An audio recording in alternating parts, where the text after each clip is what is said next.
In Kenya, demonstrators are intensifying their calls for President William Ruto's resignation despite his recent decision to withdraw a controversial finance bill aimed at increasing taxes to alleviate the country's debt burdens. The finance bill, which led to mass protests and violent clashes resulting in over 20 deaths, was withdrawn on Wednesday. However, this move has not pacified the protesters, who remain determined to see a complete political overhaul and Ruto's resignation. The unrest in Kenya represents one of the most significant crises of President Ruto's two-year tenure.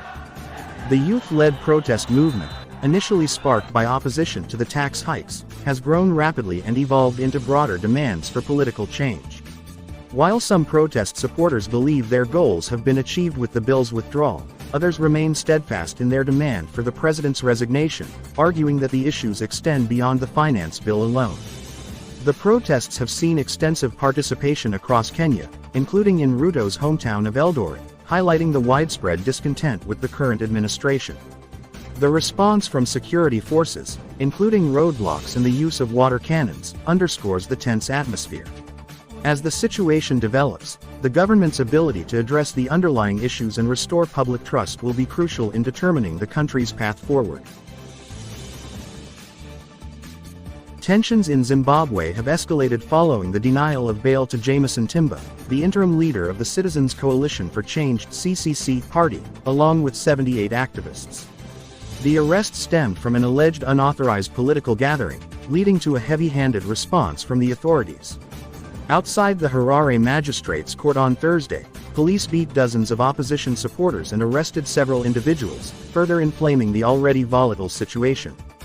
Jameson Timba, who assumed leadership of the CCC after Nelson Kamisa's departure, faces charges related to his involvement in the political gathering.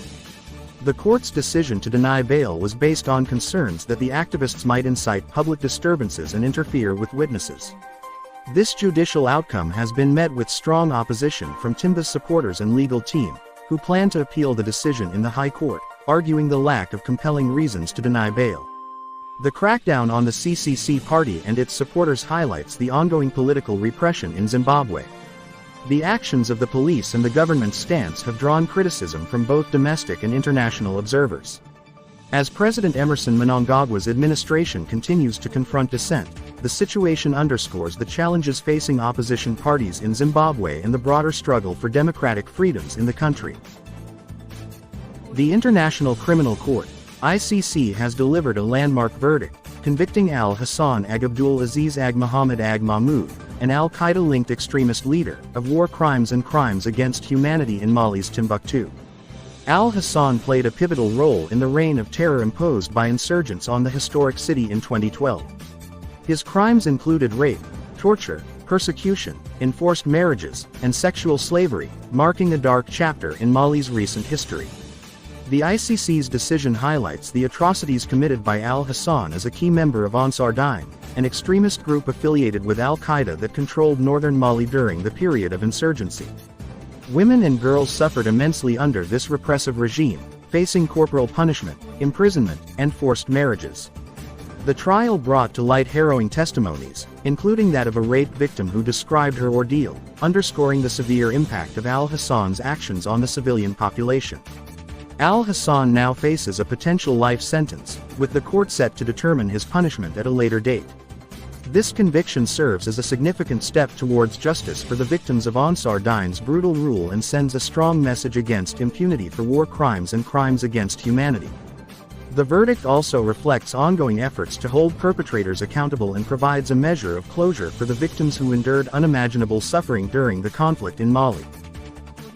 Sudan is on the brink of a catastrophic famine in 14 regions if the ongoing conflict, which began in April last year, continues to escalate.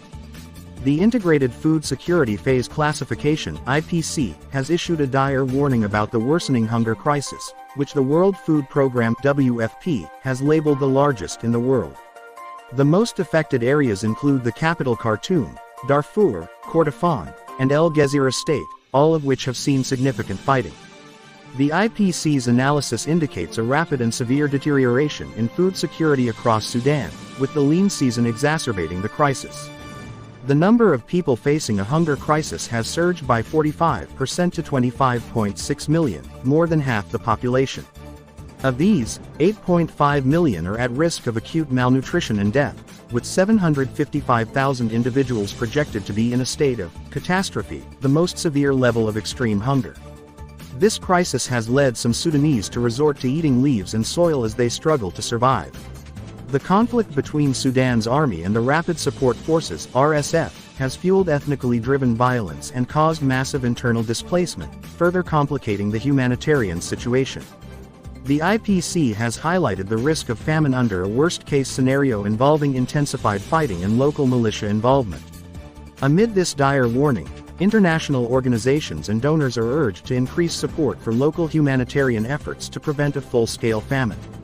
The ongoing violence and the use of food as a weapon by rival factions exacerbate the already critical situation, underscoring the urgent need for comprehensive intervention.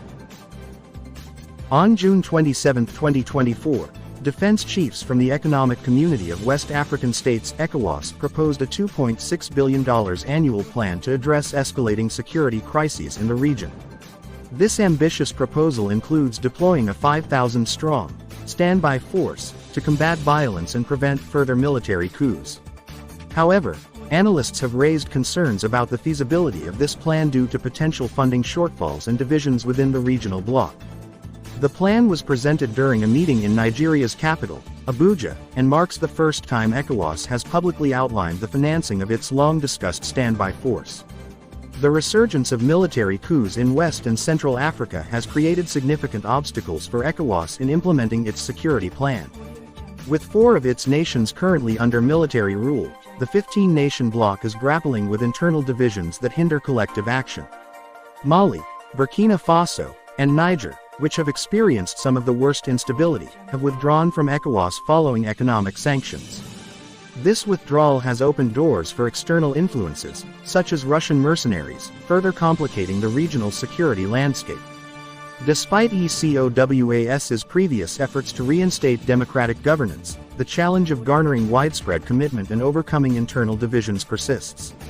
Omar Aliou Touré, ECOWAS Commission President, emphasized the importance of member state support to address insecurity at this pivotal moment.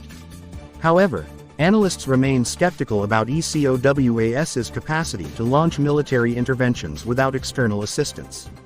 The success of the proposed force depends on the full commitment of all member states and a clear strategy for dealing with the coup-hit countries.